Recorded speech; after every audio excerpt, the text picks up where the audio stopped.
هذه قصيدة بعنوان كيف امدحك. جيت امدحك لكن مدادي جف، خلصت الورق، حاولت لكن لم أجد في خاطري أحرف رقاق. كل ما اشتهي قالت حروفي، كيف بات امدح سرق، والشطر يتكسر أمامي والعجز يبصق بساق. ترفض حروفي والصور والمفردات حتى الطرق، راجعتهم لكن بلا جدوى تراهم في سباق. كيف أفعلك، من أين أبدأ، ضاع شعري واسترق، حتى لساني كلما حاولت يحصل انزلاق. جيت أمدحك لكن ضميري خلف أفكاري لحق، حاولت أراوغ وانفلت منه ولكن كان أسرع انطلاق. صرخ بوجهي أين سائر، كاد الأفكار يدق، وقال يا مجنون فكر ليش تهوى الانغلاق. واسمع لما شاهدت واحكم قبل ما تدخل نفق، ولا يكن رأسك من الصخر اللي ما يرضى عناق. شاهدت أطفال الوطن بين الطرق تشرب عرق، تجري إلى هذا وذاك بين الحواري والزقاق. تبيع للماشي عسى ترجع بما سد الرمق، والسوق ما يرحم يجيب الموت أسرع من براق. مثل الفراشات تتجمع وبالضوء تحترق، تظن أن الضوء حضن الأم أو بعض الرفاق. محد لأنات الطفولة حن أو قلبه شفق، وتكفل الأيتام في دولة تخصصها نفاق. والأم والمحراث والماعز وذاك اللي نهق، رفاق فوق الأرض ثكلى والرصاص للموت ساق. والعرس في تلك النواحي في دموع قد غرق، ما عاد بات تهتم عروسها في ذهبها والسياق. ماتت مع الفرحة غصون العمر وانداس الألق، وشابت الأطفال وهاهم بالعجائز بالتحاق. لا تستطيع الآن تعرف، لا تستطيع أنك تفرق بينهم، الجوع للكل قد محق. واصبح حفيد الجد والجد كأنهم يا أخي رفاق. الكل على هالشيب روحه دائما تشكو القلق، والموت خلف العمر يجري كأنها ساحة سباق. وإحنا تفرقنا وضعنا واصبح الواحد فرق، في كل راس الآن مليون معتقد قيد اعتناق. ولا سألت أحد يقول لك ليش قادون السوق، سادوا علينا يا فتى لما عشقنا الانشقاق.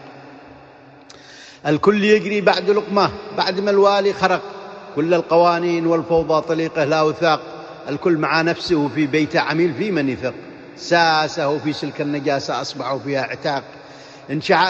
إن شاف حاكم من المفدى حر قالوا قد أبق، ردوه يرجع عبد ولا بايزيد الانطلاق. ولا حماه الرب حاكمنا إذا ما عاد هدد بالمدق، يجعل عظامه كالطحين خبرة بهذا الاندقاق.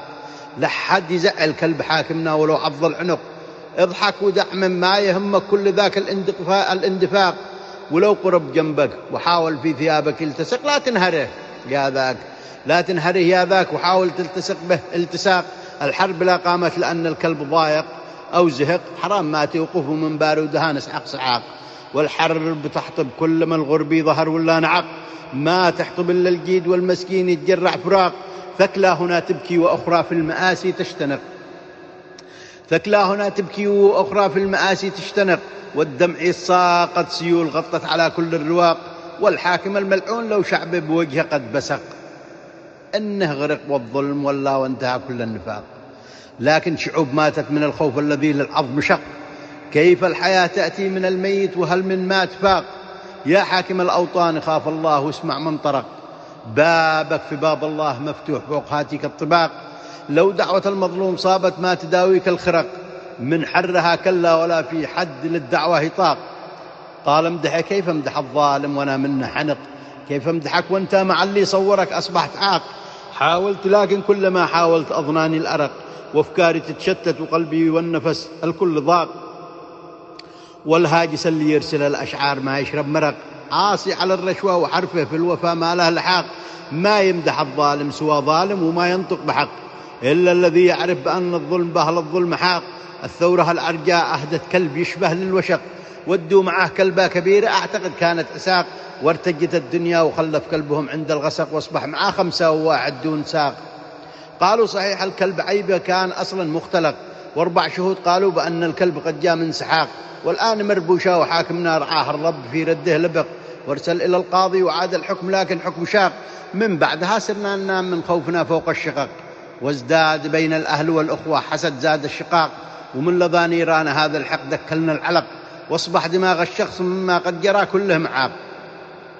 ومن سبقنا كان فيما قال قوله قد صدق، قال الخيانة تنتشر مثل النميمة والبهاق. مهما نحاول في مجالسنا بأننا نتفق، نخرج من المجلس وما نأتي بحل أو اتفاق. من أجل هذا كل حاكم لليمن مرة عشق، ما يترك الكرسي إلا الموت يحرقه احتراق. والسلام عليكم. صلاة